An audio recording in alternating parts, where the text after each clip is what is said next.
জানাজা সালাতে সূরা ফাতিহা না পড়লে সালাত হবে না, এটা কতটা সত্য?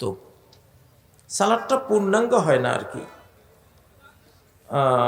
মিনাস সুন্নাহ আন তুকরা আল ফাতিহা ফি আল জানাজা।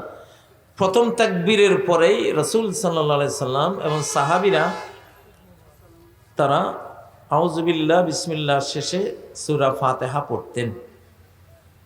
এটা সহিহ বুখারীর হাদিস, সহিহ বুখারীর হাদিস। এটা হলো আফদালুদ দুআই আলহামদুলিল্লাহ, সর্বশ্রেষ্ঠ দোয়া হলো কি? আলহামদুলিল্লাহ। তো সূরা আলহামদুলিল্লাহ যদি না পড়লেন তাহলে তো মুর্দা মানুষটাকে সর্বশ্রেষ্ঠ দোয়া থেকে বঞ্চিত করলেন, ঠিক না? আলহামদুলিল্লাহর মতো কোনো দোয়া আছে কোরআনে? এত বড় কোনো দোয়া নাই। এই দোয়া তো মুর্দার সবচেয়ে বেশি দরকার, এই জন্য এই দোয়াটা পড়বেন ইনশাআল্লাহ।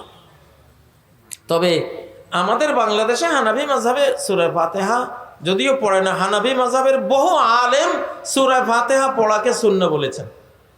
আব্দুল হাই লখনবী রহমতুল্লাহ আলাইহি হানাফি মাযহাবের বড় আলেম, তিনিও এটাকে সমর্থন দিয়েছেন। আর ইমাম আবু হানিফা রাহিমাহুল্লাহ বলেছেন ইজা সাহহাল হাদিস ফাহুয়া মাযহাবি, হাদিস সহিহ হলে ওইটাই আমার মাযহাব, কোনো বাধা নেই। তো সেটা আপনারা পড়বেন ইনশাআল্লাহ।